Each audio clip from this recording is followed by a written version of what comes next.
Career మొదట్లో తనదైన సినిమాలతో రికార్డులని కొల్లగొట్టిన పూరి ప్రస్తుతం తన సినిమాని హిట్ ట్రాక్ పెట్టలేక తెగ సతమతమైపోతున్నాడు. వరుస సక్సెస్ లతో ఉన్న పూరి చార్మితో జ్యోతిలక్ష్మి సినిమాని తీసిన సంగతి తెలిసిందే. ఆ సమయంలో వీరిద్దరి మధ్య ఉన్న ఫ్రెండ్షిప్ ముదరడంతో ఇద్దరూ కలిసి పూరి కనెక్ట్స్ అంటూ ప్రొడక్షన్ హౌస్ ని స్థాపించారు. పూరి దర్శకత్వం వహించే ప్రతి సినిమాకి చార్మి ప్రొడక్షన్ సైడ్ కంట్రోల్ చేస్తూ వచ్చింది. అయినా ఈ పూరి కనెక్ట్స్ అంతగా కనెక్ట్ కాకపోవడంతో వీరిద్దరి మధ్య దూరం పెరిగిందని, ఇకపై నుండి వేరువేరుగా ప్రాజెక్ట్స్ చేయాలని నిర్ణయించుకున్నారన్న వార్తలు గట్టిగా వినిపిస్తున్నాయి. వరుస ఫ్లాప్ల తర్వాత పూరి ప్రొడక్షన్ వైపు వెళ్లకుండా కేవలం డైరెక్టర్ గానే నెక్స్ట్ సినిమా చేయాలని ఆలోచనలో ఉన్నట్లు తెలుస్తుంది.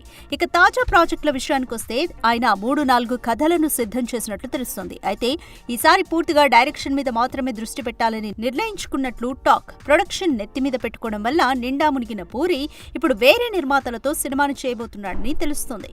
ఇదే సమయంలో పూరితో పనిచేయడానికి ముందున్న కొందరు హీరోలు చార్మి ఈ ప్రాజెక్ట్ లో భాగం కాకూడదు అనే కండిషన్ పెడుతున్నారని సమాచారం. చూడాలి మరి జ్యోతిలక్ష్మి ఎగ్జిట్ తో అయినా పూరి సక్సెస్ ట్రాక్ ఎక్కుతాడో లేదో. For more videos like this, subscribe Big TV channel.